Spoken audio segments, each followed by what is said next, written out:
Good afternoon everybody. बहुत important class है और वो है how to read NCERT for UPSC.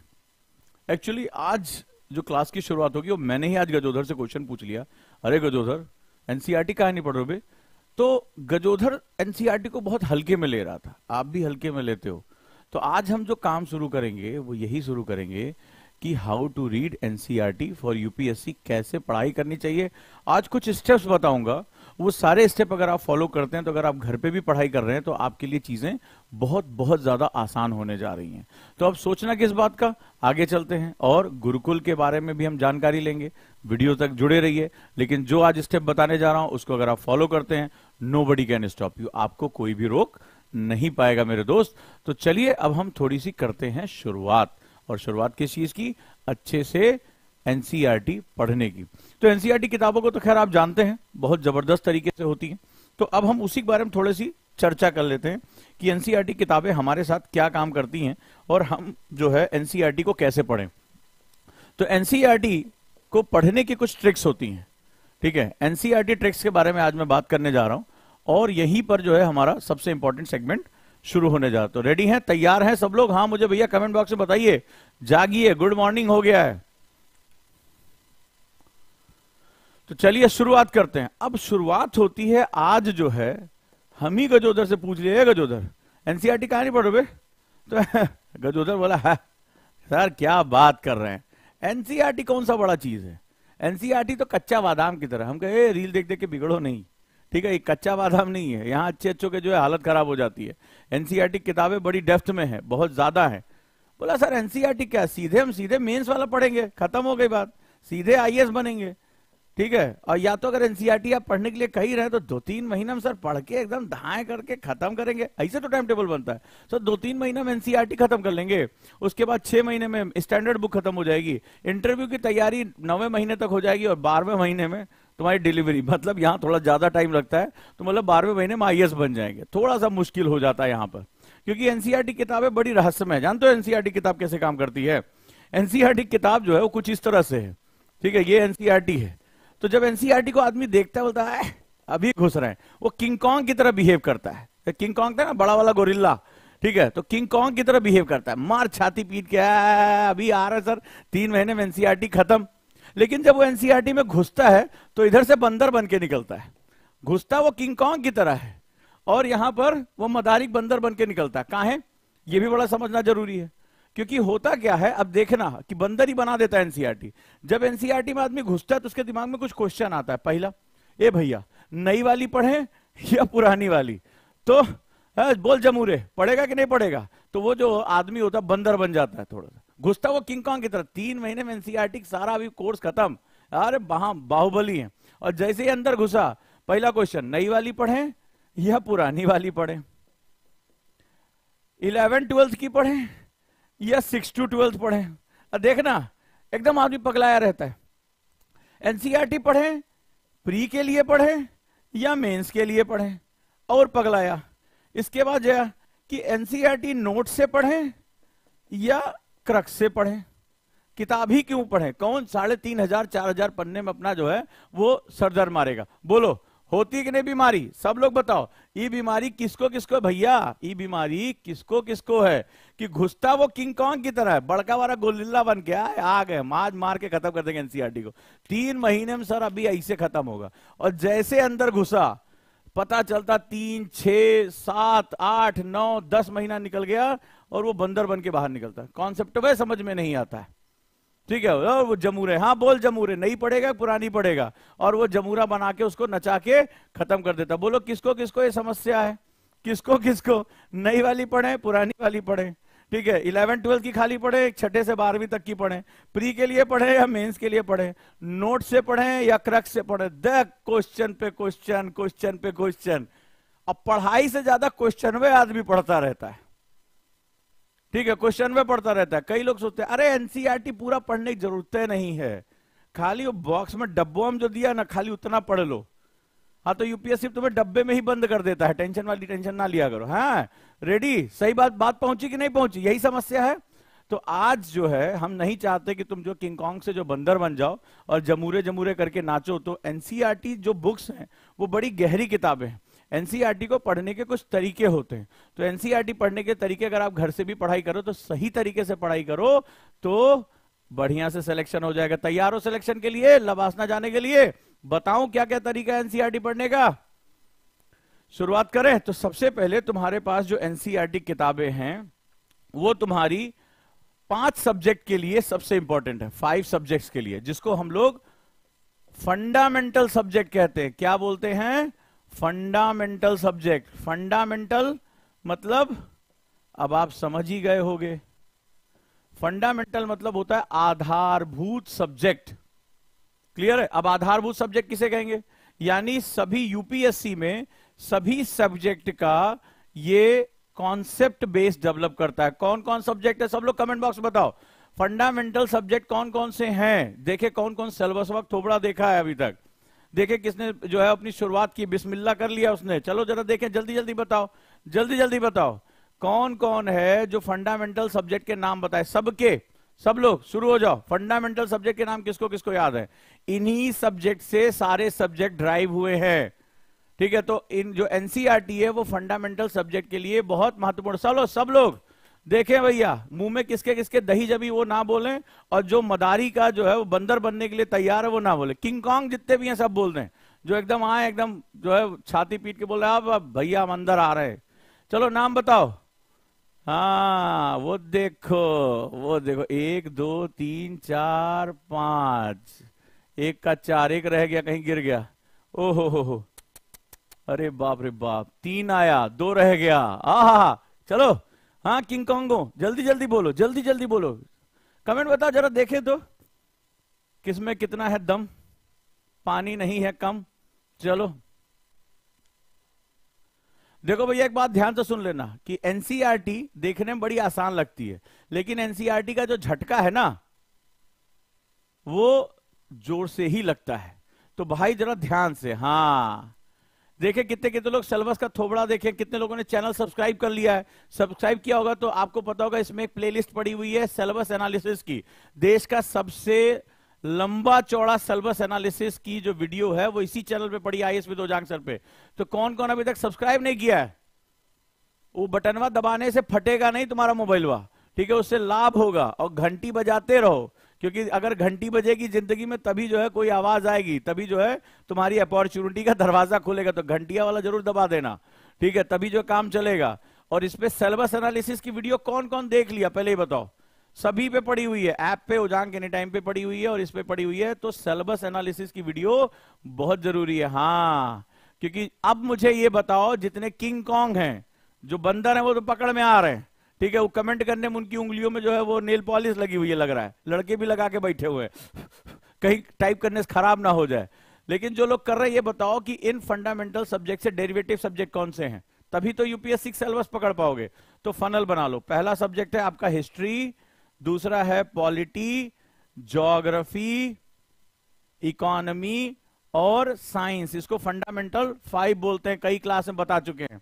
अब जब हिस्ट्री से जाओगे तो यहां से ड्राइव होता है आर्ट एंड कल्चर, पॉलिटी से तुम्हारा ड्राइव होता है गवर्नेंस, राइट, यहां से गवर्नेंस पेपर 2 ड्राइव होता है।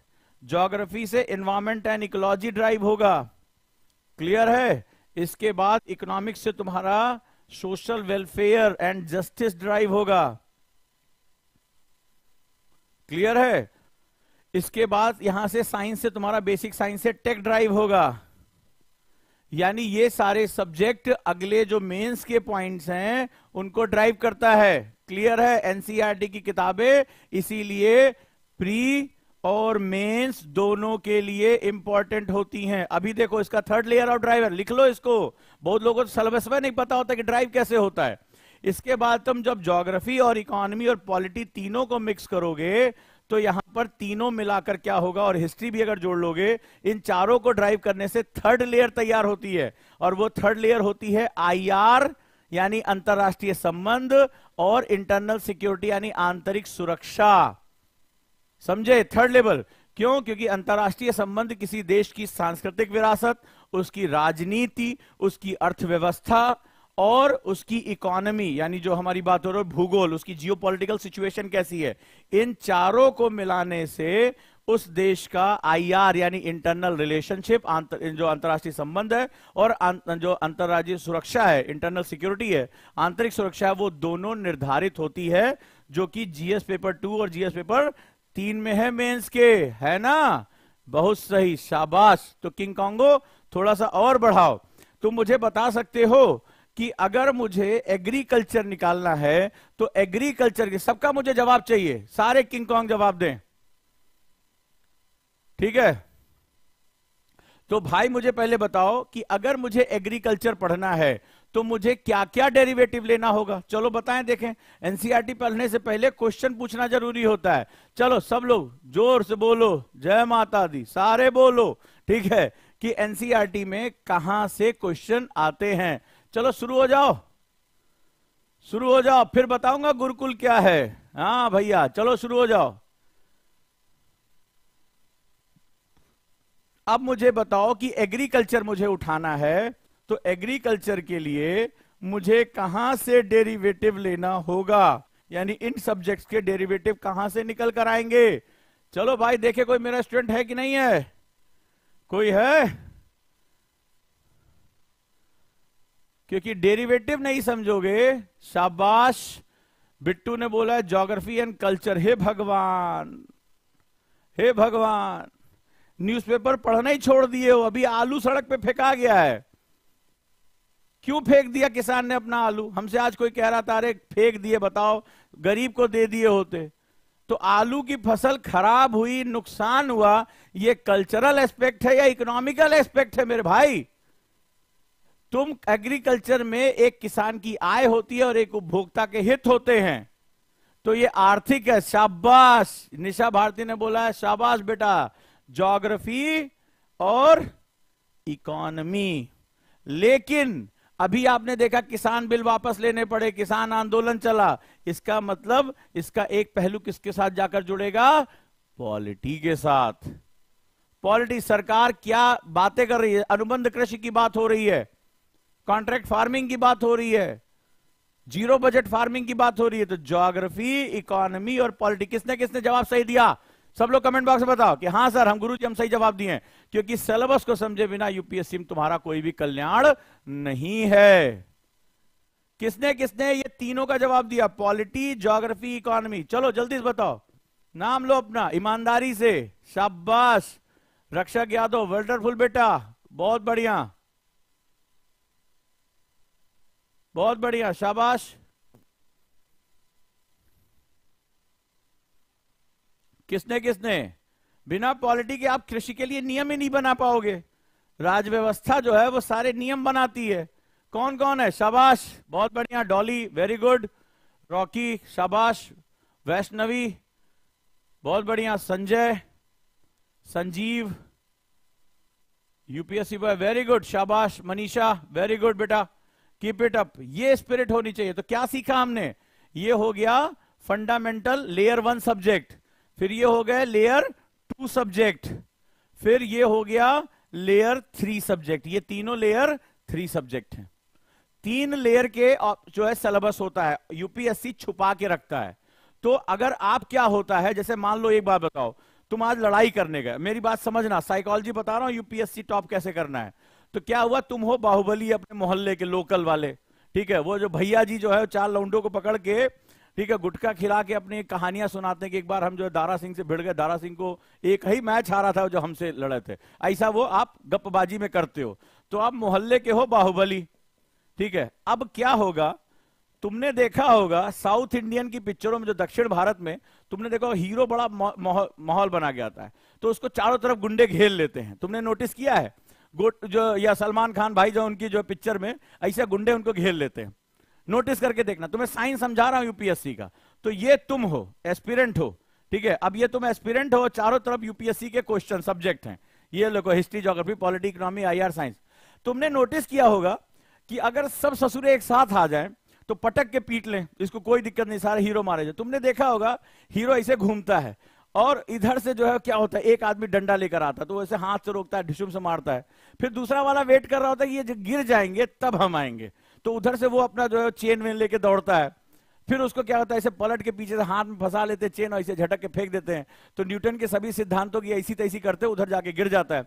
फिर दूसरा तीसरा इंतजार कर रहा होता है, अरे यार हमने अगर किसी को पीटा कॉलेज में, तुमने भी लड़ाई वड़ाई की होगी, इकट्ठा मिलके पीट लेते, या तुमने सड़क पे किसी मजनू को पीटते हुए देखा होगा, तो जो जिंदगी में जिसने ढंग से कभी मच्छर भी नहीं मारा होगा वो भी मार ससुरे को, मतलब एक आदमी बीच में झुका होता है, तपड़ तपड़ तपड़ तपड़ लोग मारते रहते, जनता एक साथ पीटती है, तो क्या होता है वहां बचना बड़ा मुश्किल होता है। तो यहां जो है, मैं ये लेयरिंग क्यों समझा रहा हूं, इसको समझो कि अचानक से तुम जब यूपीएससी सिलेबस करते हो, ठीक है, यूपीएससी सिलेबस, अगर तुम एक साथ सारे क्वेश्चन को ले लोगे, एक साथ सारे डायमेंशन को ले लोगे, तो वो क्या होगा, ये सब मिलके तुम्हारी पिटाई कर देंगे, ठीक है। समझ में नहीं आएगा कि हिस्ट्री क्या है, आईआर क्या है, इंटरनल सिक्योरिटी का जो है वो पटक के पीटेंगे तुम्हें रख के, और तुम क्या हो जाएगा, जो तुम्हारी हालत होती है, किसी मजनू की हालत होती है, जब वो सड़क पे मान लो पॉकेट मार पकड़ा गया, तो तुमने देखा होगा जो आता है उसी पे हाथ मार देता है, जो सुबह बीबी से पिट के आया वो भी पीटेगा, मार ससुरे को, पर्स चुराता है, अपना सारा गुस्सा उसी में निकाल देगा, पब्लिक जो है धबाधब पीटती है। लेकिन जब एक एक करके कोई आता है तो क्या होता है, एकदम मार, एकदम भोकाल में सलमान खान की तरह से फूंक दिया, इधर तो उड़ गया आदमी, ठीक है, खाली। और भोजपुरी पिक्चर में तो इससे आगे निकल जाते हैं, वो तो खाली ऐसे पैर पटक देता है जमीन पे तो जमीन कांपने लगती है, चार से तो ऐसे गिर जाते हैं, ठीक है, सीस्मिक वेव क्रिएट हो जाती है। तो कुल मिलाकर, ठीक है, अब हम यहां से देखते हैं, पता नहीं ऐसे दो चार लोग पाकिस्तान भेज दिया जाए, जाओ गिराक चले आओ, मार खत्म कर दो। अब भैया यहां क्या हो रहा है, तुम्हें क्या होगा, लेयर बाय लेयर समझना है, लेयर 1 सब्जेक्ट, तो यहां मैंने तुम्हें यही सिखाया, क्या करना है भैया, layer 1 history, polity, geography, economy, science, NCERT सबसे पहले इसी पे अटैक कर देता है। लेयर 1 समझने के बाद जाओगे लेयर 2 पे, तो ये डेरिवेटिव सब्जेक्ट, फिर इसके बाद जाओगे लेयर 3 पे। तो जब लेयर बाय लेयर जाओगे तो तुम्हारे जीतने की संभावना ज्यादा, दो इधर घूसा मारे, दो उधर घूसा मारे, इधर गिर गए, नहीं तो सब इकट्ठे पटक के पीट लेंगे, दिक्कत हो जाएगी। नहीं होता लास्ट में हीरो बांध ले जाते हैं, ठीक है, तो फिर वो सामने कहते बसंती डांस करेगी, बोले नहीं कुत्तों, ठीक है, वो दुनिया भर की बातें करते, कुत्ते अलग परेशान है, काहे नहीं बसंती डांस करेगी, तुम तो है हमारे चक्कर में, अपने जो है दुश्मनी के चक्कर में हमारी ऐसी तैसी कर रहे हो। तो अब वहां पे बहुत प्रॉब्लम हो जाती है, बहुत समस्या हो जाती है, एक साथ जब आ जाएंगे तो फंस जाओगे। तो अब एनसीईआरटी क्या करेगा, तुम्हारी लेयर 1 को बहुत अच्छे से तैयार कर देगा, समझे भैया, चले अब चलो। तो कैसे कैसे पढ़ना है तनिक देख ले। तो सबसे पहले क्या करना है भाई, आ जाओ। तो अभी हमारा टॉपिक है एनसीईआरटी कैसे पढ़े, जो जो स्टेप बता रहे हैं उसको फॉलो कर लो। तो NCERT national council of education research and training, किताब का बहुत लोगों को फुल फॉर्म नहीं पता है, एक दिन पूछ लिए थे किसी बच्चे से कि एनसीईआरटी फुल फॉर्म क्या होता है, national council of education research and training. तो इसमें लिखा हुआ एजुकेशनल रिसर्च, यानी जो अभी समसामयिक है, जो अभी जरूरत है उसके हिसाब से ये रिसर्च करना। ये सभी स्टूडेंट के लिए one of the most authentic books में से एक है, छात्रों के लिए सबसे महत्वपूर्ण संसाधनों में से एक है। क्यों संसाधन है, यानी अगर इसकी नॉलेज को सही तरीके से इस्तेमाल किया जाए तो यूपीएससी के क्वेश्चन समझना आपके लिए बहुत आसान हो जाता है। दूसरा, विभिन्न विषयों के लिए एक मजबूत आधार प्रदान करती है, ये बड़ा इंपॉर्टेंट वर्ड है, यानी कि जो आपका फाउंडेशन होता है। अभी हमने क्या किया, फंडामेंटल 5 सब्जेक्ट की बात की, हमें क्या समझ में आया कि इन सब्जेक्ट से दूसरे लेयर के सब्जेक्ट तैयार होते हैं, सेकेंड लेवल, और इससे फिर थर्ड लेवल के क्वेश्चन तैयार होते हैं। सबको समझ में आ गई? सब लोग भैया कमेंट बॉक्स में बताओ, समझ में ये बात आ गई? तो अब क्या होगा, ये 3 लेयर के हमारे सेगमेंट तैयार होते हैं। सिलेबस कोई एक पार्ट नहीं है, सिलेबस 3 पार्ट में है। सीधे एक साथ घुसोगे तो आईआर वाले और जो है इंटरनल सिक्योरिटी वाले और एग्रीकल्चर वाले पटक के पीट लेंगे तुम्हें, तो तुम्हें एक एक करके उनसे जो है भिड़ना है। तो ये क्या काम करता है, मजबूत आधार प्रदान करती है, क्योंकि कॉन्सेप्ट को बहुत आसान तरीके से फंडामेंटल 5 के साथ ये जोड़ देती है, इसीलिए ये बहुत इंपॉर्टेंट हो जाती है। चलिए आगे देखते हैं। दूसरी जो सबसे महत्वपूर्ण बात है वो क्या है, चलो भाई अब आ जाओ। दूसरी बात कहता है कैसे पढ़ाई करें। सबसे पहला रीडिंग 1 होती है। एनसीईआरटी की किताबों को पढ़ने में, चूंकि इसमें इंफॉर्मेशन बहुत ज्यादा है, कभी इकट्ठे रखे हो एनसीईआरटी, कैसी दिखाई पड़ती है एनसीईआरटी, एक दूसरे के ऊपर कभी रख के देखना, 6ठी से 12वीं तक, ठीक है। 2-4 तो ऐसे जो मॉल न्यूट्रिशन स्टूडेंट हैं, एक तरफ एनसीईआरटी रखे अपने खड़े हो तो एनसीईआरटी ज्यादा भारी होगी, वो एक साथ ना उठाएं, सावधानी रखें, एक एक सब्जेक्ट की उठाएं अगर उठ जाए तो। और जो थोड़े से जो कुपोषित बच्चे हैं, जिनको थोड़ा सा उनको लग रहा है कि वो अभी उनको जो है इंड्यूरा मास खाना है, थोड़ा सा वजन बढ़ाना है, तो बहुत भारी भरकम जो है किताबें हो जाती है, बहुत ढेर सारी किताबें हो जाती हैं। अब इसमें रीडिंग 1 होती है। सबसे पहले डायरेक्टली जो है आप जब रीडिंग 1 करेंगे तो एनसीईआरटी को थ्रू आउट रीडिंग कर जाइए। ठीक है, यानी उसको आप पढ़ते जाइए, एक पेंसिल रख लीजिए, आपको जो इंपॉर्टेंट लग रहा है उसको या तो उसके नीचे ऐसे या गोला खींच दीजिए या लाइन बना दीजिए, या जो कॉन्सेप्ट है वो इसको आप कर लीजिए। ठीक है, बहुत इंपॉर्टेंट है। सबसे पहले इसको हम लोग बोलते हैं रीडिंग मेथड, यानी इसमें आपको नोट्स नहीं बनाना है, रीडिंग करनी है। एनसीईआरटी के अगर नोट्स बनाने बैठोगे तो जितनी अगर एनसीईआरटी है उसका अगर आधा भी तुमने कर लिया नोट्स में तो तुम्हारी ऐसी तैसी हो जाएगी। ठीक है, 3,500 पन्ने का नोट्स 1,500 पन्ने में जब तैयार होगा तो तुम्हें नोट्स नहीं, वो तुम्हारी कब्रगाह नजर आएगी। तो अभी इसीलिए फर्स्ट रीडिंग जब करना तो नोट्स मत बनाना, सिर्फ इंपॉर्टेंट पॉइंट्स को हाईलाइट कर लेना। ठीक है, और एनसीईआरटी की किताबों में जो इंपॉर्टेंट कॉन्सेप्ट है वो हाईलाइट करके दिए होते हैं, यानी वो जो इंपॉर्टेंट अवधारणाएं हैं, कॉन्सेप्ट है, उनको और विचारों को, तो आपको क्या करना है, उन विचारों को अंडरलाइन करते जाना है। जैसे कोई परिभाषा है, डिफिनीशन है, अंडरलाइन कर लिया, इंपॉर्टेंट स्टार मार्क कर लिया, और इससे संबंधित किताब को गोजना पड़ेगा, इससे संबंधित जो विचार है, थॉट्स, उसके साथ लिंक कर लिया। जैसे मान लीजिए स्टार 1 आपने रखा, अब देखो कैसे पहली रीडिंग करनी है, अगर आप खुद से रीडिंग कर रहे हो तो स्टार किया 1। ठीक है, अब 1 से रिलेटेड कोई थॉट है, अभी आपको अपने उसके अंदर पढ़ते जाना, अभी नोट्स नहीं बनाना है, तो आपने उसको मेंशन कर लिया 1A, दूसरा कोई विचार है 1B, तीसरा कोई विचार है 1C। पहले चैप्टर में आपको 3 थॉट मिल गए। ठीक है, तो अब आपने यहां ABC कर लिया। ठीक है, तो इस तरह से आपने क्या किया कि ये मुख्य अवधारणा है, मुख्य कॉन्सेप्ट है, और इससे जरूरी जो विचार है वो यहां पर हमने एक कोडिंग कर ली, इसको बोलते हैं कोडिंग। ये कोडिंग ऑफ स्टडीज हो गई। तो आप एनसीईआरटी की बुक्स को कोडिंग कर रहे हो। डन, हाँ या ना? सब लोग कमेंट बॉक्स में बताओ कि समझ गए।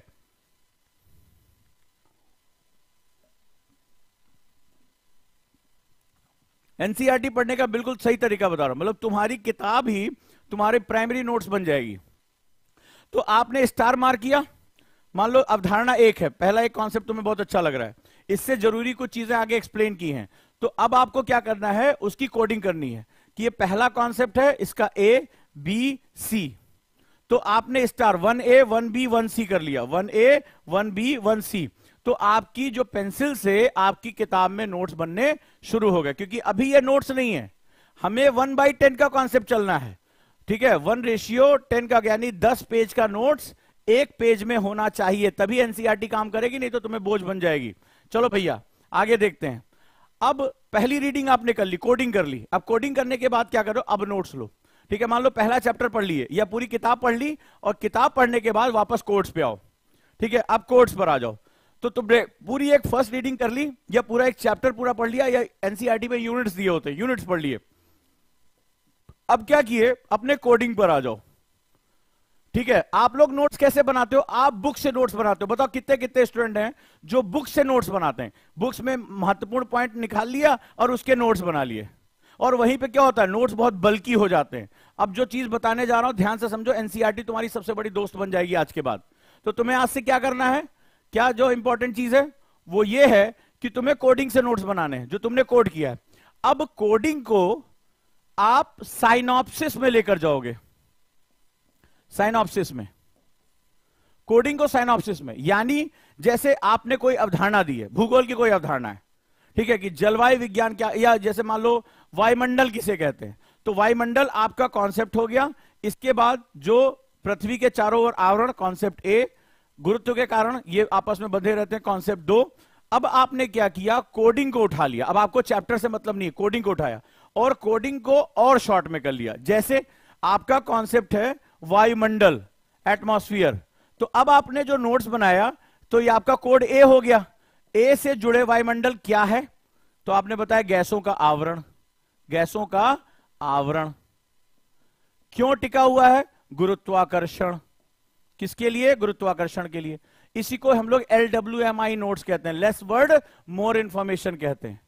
ठीक है, तो अब ये बुक से नहीं, ये कोड से बनेगा। जब ये कोड से बनेगा तो ये बहुत छोटा हो जाएगा, समझे। अभी ये पहला चीज खत्म हो रही है, और LWMI से एक फायदा ये है कि अभी इसमें आपको जगह छोड़नी है, इसमें अपडेट करना, बड़ा मजा आने वाला है। एनसीईआरटी पूरा निचोड़ के तुम्हारे हाथ में आ जाएगा। तो पहली गलती, डायरेक्टली बुक से नोट्स मत बनाना, कोडिंग करना। कोडिंग करने से फिर नोट्स बनाना, और नोट्स कैसे, साइनॉप्सिस फॉर्म में होगा। ठीक है, जो कोड बनाया है उसको और छोटा करना है। चलिए, ये हो गया, यहां तक समझ में आ गया नोट्स तक। अभी इसमें बाकी है, क्यों क्योंकि इसमें मुझे जगह चाहिए। अभी इसमें दो चीजें और जोड़नी है, इसके बाद तो ये देश का सबसे पावरफुल नोट्स बन के तैयार होगा, कोई माइक हलाल हाथ नहीं लगा सकता इसमें। लेकिन अभी समझते जाओ। यहां तक ओके है? सब लोग बताओ कमेंट बॉक्स में यस सर, ओके है सब लोग। सॉफ्ट कॉपी बनाओ, हार्ड कॉपी बनाओ, तुम्हारे ऊपर। अब डिजिटल टेक्नोलॉजी बहुत आगे चली गई है, तो वो सब तुम्हें बताऊंगा। ओके है?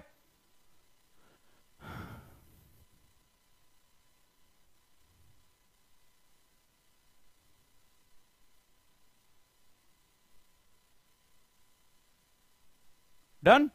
तो बुक से अब क्या करना है? कोड्स बनाना है। चलिए सब लोग, तभी तो लगेगा कुछ पढ़ाई हो रही है। अब आ जाओ तीसरा, अगला। अब सबसे महत्वपूर्ण होता है, ज्यादातर मैंने स्टूडेंट को देखा, तुम में से बताना जिन लोगों ने एनसीईआरटी के पीछे अभ्यास प्रश्न दिए होते हैं, उसमें एक जो है वो तर्क शक्ति वाले क्वेश्चन होते हैं। उन क्वेश्चंस को जरूर सॉल्व करो अगर तुम चाहते हो कि तुम उसका पूरा एक क्रक्स निकाल सको। कितने लोग ईमानदारी से बताओ कि एनसीईआरटी की बुक्स में हर चैप्टर के पीछे क्वेश्चन दिए होते हैं? और जानते हो आईएएस प्रीलिम्स में वहां से डायरेक्टली क्वेश्चन आते हैं, डायरेक्टली क्वेश्चन आते हैं। और कितने लोग हैं जो इसको फॉलो करते हैं? सब लोग कमेंट बॉक्स में बताएं, कितने लोग एनसीईआरटी के पीछे के क्वेश्चन सॉल्व करते हैं? हाँ या ना में जवाब दो, हाँ या ना में जवाब दो कि सर हम क्वेश्चन सॉल्व करते हैं, ईमानदारी से। और जो नहीं करते वो भी मुझे लिख के बताएं, सर नहीं करते हैं। बहुत इंपॉर्टेंट क्वेश्चन है वो, बहुत इंपॉर्टेंट। क्लियर है? बहुत ज्यादा महत्वपूर्ण होते हैं वो। और अगर आपको वो क्वेश्चन चाहिए तो ओजांग टेस्ट प्रैक्टिस पे भी आप जा सकते हैं और वहां जाकर आप क्वेश्चंस कर सकते हैं। तो ओजांग टेस्ट प्रैक्टिस की ऐप सभी के पास होनी चाहिए, ठीक है? और ओजांग टेस्ट प्रैक्टिस में आप जाएंगे, टीचर असाइनमेंट में आप जाएंगे, यहां पर आप देखिए ओजांग टेस्ट प्रैक्टिस के टीचर असाइनमेंट में जाएंगे, वहां पर ओजांग सर क्लास असाइनमेंट आपको मिल रहा है। वहां पर आप अगर जाएंगे, यहां पर 2 असाइनमेंट दिए हुए हैं, अगर आप ओजांग सर क्लास असाइनमेंट में जाएंगे तो यहां नीचे की तरफ आप जो सिंपल सिंपल क्वेश्चन देख रहे हैं, ये एनसीईआरटी के प्रैक्टिस क्वेश्चन हैं, जो मुझे लगता है कि एग्जाम के हिसाब से बहुत महत्वपूर्ण है। यहां पर मैंने ये क्वेश्चन अपलोड करा रखे हैं और अगर आप प्रैक्टिस बढ़ाओगे तो मैं और क्वेश्चन इसमें बढ़ाता चला जाऊंगा। तो सभी लोग ओजांग टेस्ट प्रैक्टिस पे ये क्वेश्चन प्रैक्टिस करना शुरू करो।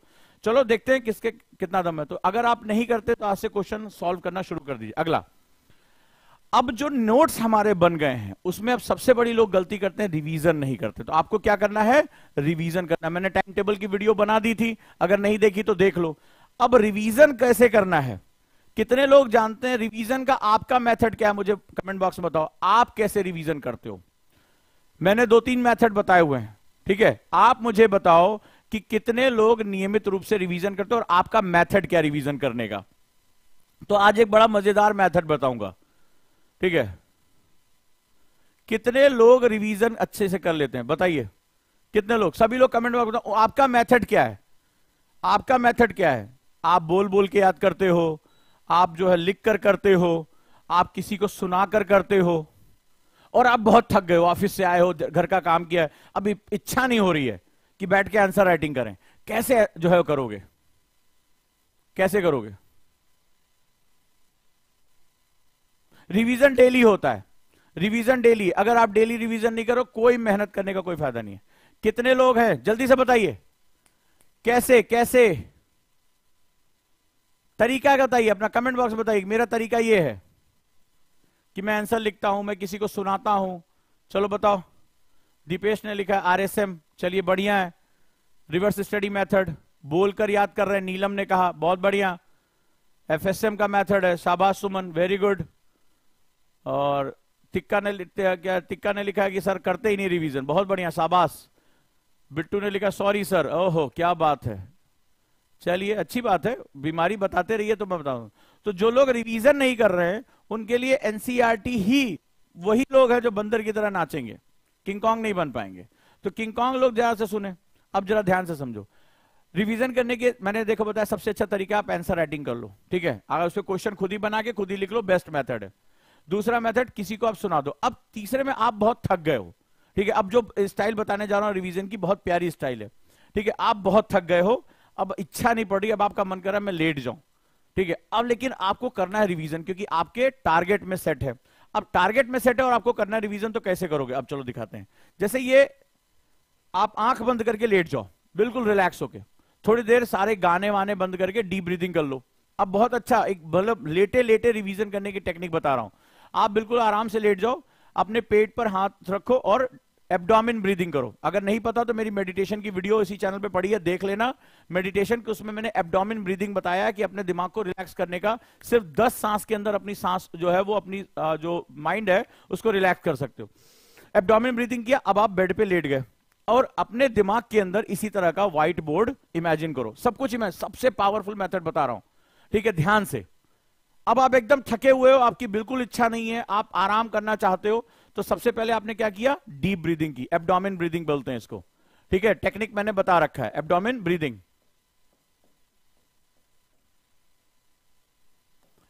अब इसके बाद क्या किया, अपने दिमाग में इस तरह का अपने स्मार्ट बोर्ड बना लिया, एक व्हाइट बोर्ड बना लिया।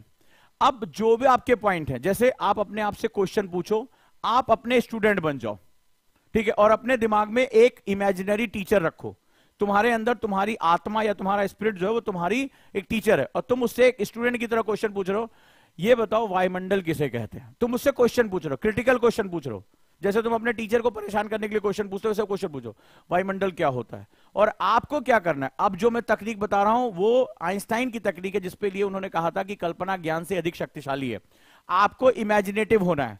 आपको क्या काम करना है कि उसको, जो तुम हो स्टूडेंट हो, उसको जो है वो इसी व्हाइट बोर्ड दिमाग के अंदर उसको लिख कर बताना है, लिख कर बताना है। आज करके देखना, ब्रेन पावर तुम्हारी इतनी इनहेंस होगी, मजा आ जाएगा, और सही मामले देखना तुम्हें पसीना आ जाएगा। करके देखना आज। तो तुम क्या करोगे, ऐसे लेट जाओ आराम से, पहले एब्डोमेन ब्रीदिंग कर लेना, दिमाग को विचारों से मुक्त कर देना, नहीं तो खतरा बहुत है, भटक जाओगे। इसके बाद क्या करो, एकदम आंख बंद करके फिर उसके बाद अपने आप से क्वेश्चन पूछो, ये बताओ वायुमंडल क्या होता है। और तुम अपने अंदर एक शिक्षक हो, और जो तुम उसको बोल रहे हो, ठीक है, उसको व्हाइट बोर्ड पर लिखने, डायग्राम बनाने, कलर करने, पॉइंट्स लिखने की टेक्निक डेवलप करो। मतलब तुम फील करो तुम्हारे दिमाग के अंदर एक बहुत बड़ा व्हाइट बोर्ड है, और व्हाइट बोर्ड पर तुम लिख रहे हो, और उन अक्षरों को देखने की कोशिश करो।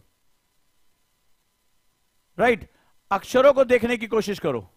नींद आ जाती तो और बढ़िया है, आएगी नहीं। अगर तुम्हारा फोकस है कि तुम एक टीचर, जैसे मैं एक टीचर हूं, तो जब मैं सबके सामने खड़ा होता हूं, अगर आप में से कोई शिक्षक है, कोई टीचिंग करता है, कोई है यहां पर, करके देख, कोई है टीचर।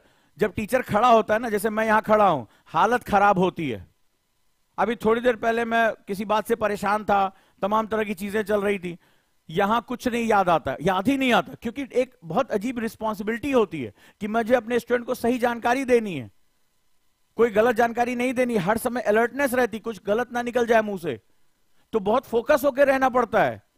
इसीलिए अदापा कार्तिक जो आईएएस टॉपर थे, उन्होंने एक अपने सेमिनार में एक बात कही थी और कहा था कि teaching is the double process of learning. जो किसी को टीच कर ले जाता है वो दुगना सीखता है।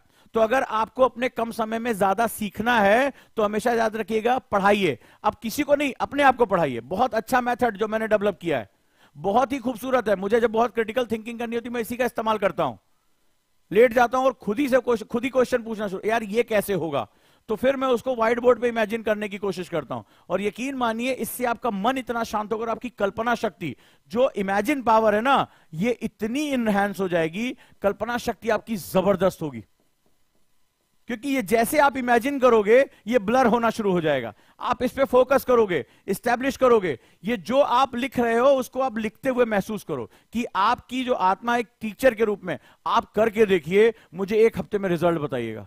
1 हफ्ते में रिजल्ट बताइएगा, आपकी इमेजिनेशन पावर, फोकस, आपका कॉन्सेंट्रेशन एकदम अपर लेवल पे आ जाएगा। और सबसे बड़ी बात, जो जादू तुम्हें बताता हूं, इस मेथड का जादू तुम्हें बताता हूं क्या है।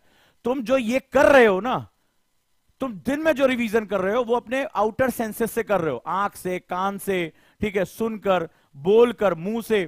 लेकिन ये जो रिवीजन करते हो, इसको हम लोग सब कॉन्शियस रिवीजन कहते हैं। एनएलपी में इसको अवचेतन रिवीजन के नाम से जाना जाता है। यानी इस वक्त जो रिवीजन तुम करोगे वो बहुत डीपर तुम्हारे अंदर चला जाएगा। यानी इसका इंपैक्ट कई गुना ज्यादा होने जा रहा, कई गुना। और ये तुम्हारे सबकॉन्शियस माइंड में जाकर बैठ जाएगा।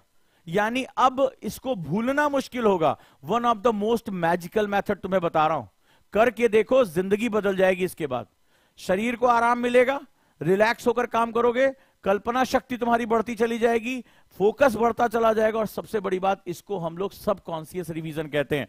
अभी तक ये टेक्निक मैंने बहुत कम बच्चों को सिखाई है।